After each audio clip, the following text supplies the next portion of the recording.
Hi, എല്ലാവർക്കും എൻ്റെ cooking and caring ചാനലിലേക്ക് സ്വാഗതം. ഇപ്പോൾ നമ്മുടെ ദീപാവലി വന്നുകൊണ്ടിരിക്കുകയാണ്. അതായത് നോർത്ത് ഇന്ത്യൻസിൻ്റെ ദിവാലി. അതിൽ ഏറ്റവും സ്പെഷ്യലായിട്ടുള്ള ഐറ്റംസ് സ്വീറ്റ് ഐറ്റംസ് ആണ്. അതുകൊണ്ട് ഞാൻ ഇന്നിവിടെ ഏറ്റവും സിമ്പിളായി നിങ്ങൾക്ക് ഏറ്റവും കുറച്ച് സാധനം കൊണ്ട് ഉണ്ടാക്കാൻ പറ്റുന്ന എളുപ്പമുള്ള ഒരു ഹൽവയുടെ റെസിപ്പിയാണ് പറയുന്നത്. ഇത് കറാച്ചി ഹൽവ എന്നും ഇതിനെ പറയാറുണ്ട്. ഇത് കണ്ടില്ലേ, ഹൽവയുടെ ടെക്സ്ചറൊക്കെ കറക്റ്റാണ്.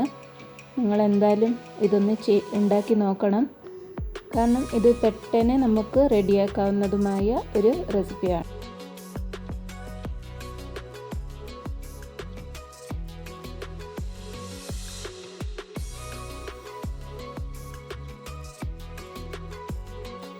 ഇതുണ്ടാക്കാൻ ആവശ്യം ഏറ്റവും മെയിനായിട്ടുള്ള ഇൻഗ്രീഡിയൻ്റ് എന്ന് പറയുന്നത് കോൺഫ്ലോർ ആണ്.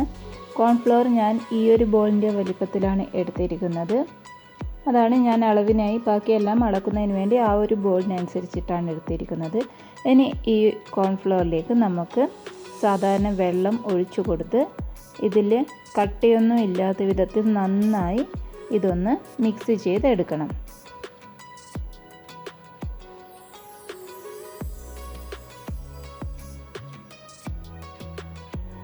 ചൂടുവെള്ളമൊന്നും ഒഴിച്ച് കൊടുക്കരുത്, അപ്പോൾ ഇത് പെട്ടെന്ന് കട്ടയാവുന്നതാണ്. അതുകൊണ്ട് പച്ചവെള്ളം തന്നെ ഒഴിച്ച് കൊടുത്ത് ഇത് നന്നായി ഒന്ന് മിക്സ് ചെയ്ത് വെക്കണം.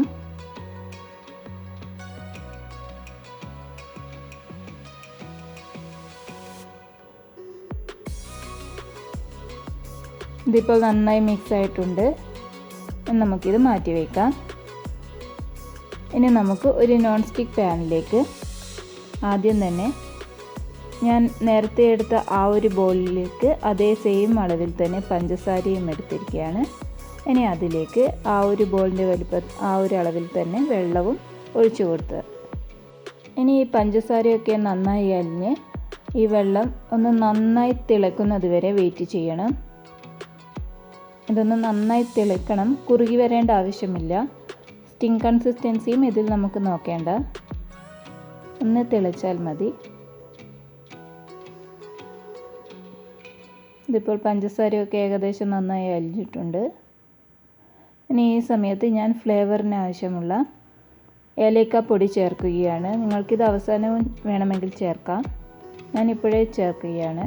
അപ്പോൾ ആ ഫ്ലേവർ ഒന്നുകൂടി നന്നായി വരുന്നതിന് വേണ്ടിയിട്ടാണ് അങ്ങനെ ചെയ്തിരിക്കുന്നത്. അത് ഒരു 1/4 ടേബിൾ സ്പൂൺ മതി.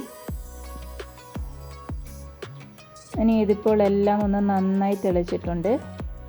ഇനി നമുക്ക് ഇതിലേക്ക് കോൺഫ്ലോറിൻ്റെ ആ മിക്സ് ചെയ്തിരിക്കുന്ന മിക്സ് ഇതിലേക്ക് ഒഴിച്ചു കൊടുക്കണം.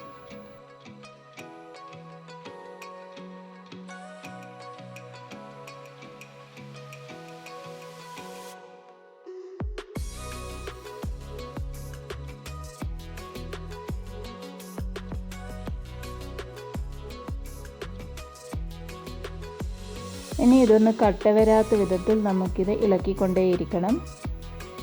മീഡിയം ഫ്ലെയിമിൽ വെച്ചാൽ മതി, ഹൈ ഫ്ലെയിമിൽ വെക്കേണ്ട.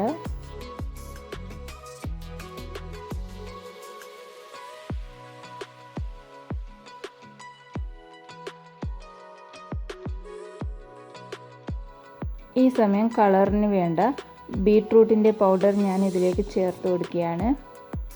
ഞാനൊരു 1/4 ടേബിൾ സ്പൂൺ മാത്രമാണ് ചേർത്തത്. അതുകൊണ്ടാണ് ഹലുവയ്ക്ക് പിങ്കിഷായ കളറുള്ളത്.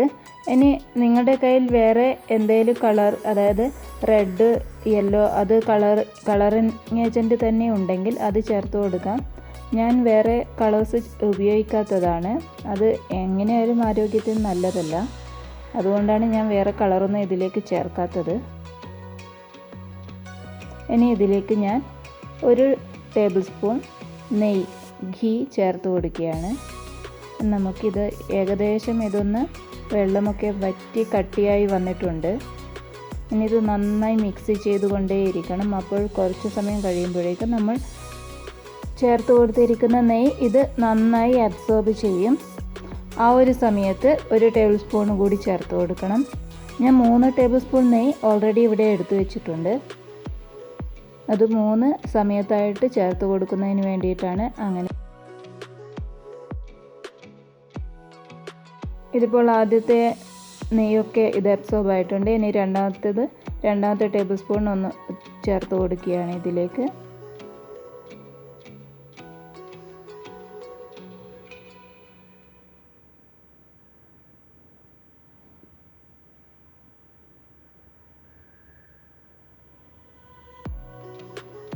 ഇപ്പോൾ നല്ല തിക്കായി വന്നിട്ടുണ്ട്.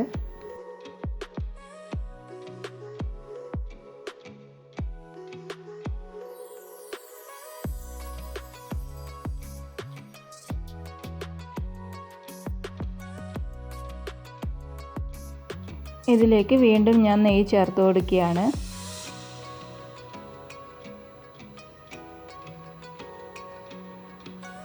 ഇനി ഇത് ആദ്യം ചെയ്ത പോലെ വീണ്ടും നന്നായി ഒന്ന് മിക്സ് ചെയ്യുക. ഇത് ശരിക്കും മിക്സ് ചെയ്യുന്ന സമയത്ത് കൈ എടുക്കാനേ പാടില്ല, അതുപോലെ നന്നായി മിക്സ് ചെയ്യണം. ഞാനിപ്പോൾ കുറേ കട്ട് ചെയ്ത് കാണിക്കുന്നത് കൊണ്ടാണ് നിങ്ങൾക്കത് കാണാൻ പറ്റാത്തത്.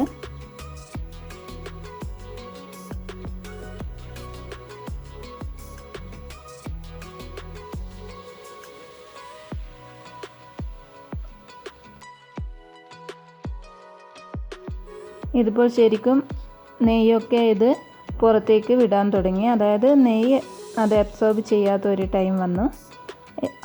അതാണ് ശരിക്കും ഇതിൻ്റെ കറക്റ്റ് ആ ഒരു റെഡി എന്ന് പറയുന്ന സമയം. അത് കണ്ടില്ലേ, നെയ്യൊക്കെ സൈഡിലേക്ക് നന്നായി തെളിഞ്ഞു വന്നിട്ടുണ്ട്. അതിൽ നിന്നും പുറത്തേക്ക് വന്നുകൊണ്ടിരിക്കുകയാണ്. ഇനി ഇത് നമുക്ക് ഇതിലേക്ക് ഞാൻ ഈ സമയത്ത് കുറച്ച് നട്ട്സ് ഇട്ട് കൊടുത്തിട്ടുണ്ട്. കുറച്ച് അണ്ടിയും മുന്തിരിയും കുറച്ച് പിസ്തയുടെ എല്ലാ പീസസാണ് ഇതിലിട്ട് കൊടുത്തിരിക്കുന്നത്. അത് നിങ്ങളുടെ ഇഷ്ടമാണ്. ഇതിപ്പോൾ എല്ലാ നെയ്യും ഒന്ന് പുറത്തേക്ക് ഇറങ്ങി വരുന്നുണ്ട്. ഈ സമയത്ത് നമുക്ക് ഒന്ന് ഓയിൽ സ്പ്രെഡ് ചെയ്തിരിക്കുന്ന പ്ലേറ്റിലേക്ക് കുറച്ച് നട്ട്സ് വിതറിയതിന് ശേഷം ഇതിലേക്ക് സെറ്റ് ചെയ്യാനായി നമ്മുടെ ഹലുവയുടെ മിക്സ് ചേർത്ത് കൊടുക്കണം.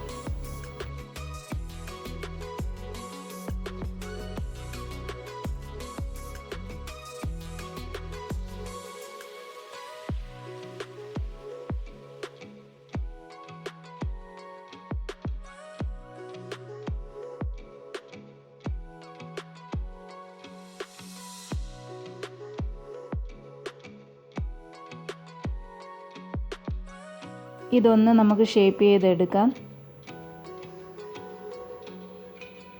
എണ്ണയുടെ അളവ് നിങ്ങൾ ചേർക്കുമ്പോൾ ശ്രദ്ധിച്ചാൽ മതി. ഇത് അബ്സോർബ് ചെയ്യാതെ പുറത്തേക്ക് കുറച്ച് സമയം കുക്കാകുമ്പോൾ തന്നെ അത് പുറത്തേക്ക് ഇങ്ങനെ ആ എണ്ണയൊക്കെ പുറത്തേക്ക് വന്നുകൊണ്ടിരിക്കും. അപ്പോഴാണ് ഇതിൻ്റെ കറക്റ്റായ പാകമാകുന്ന ആ ടൈം എന്ന് പറയുന്നത്. ഇനി ഇത് നമുക്ക് തണുക്കുന്നത് വരെ വെയിറ്റ് ചെയ്യാം.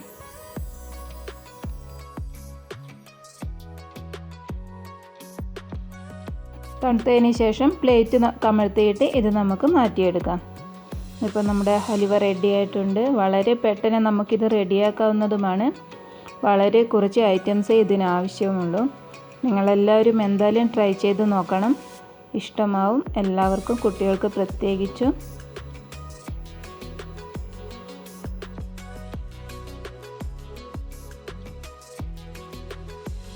Thanks for watching. ഇനി നമുക്ക് അടുത്ത വീഡിയോയിൽ അടുത്തൊരു റെസിപ്പിയുമായി കാണാം.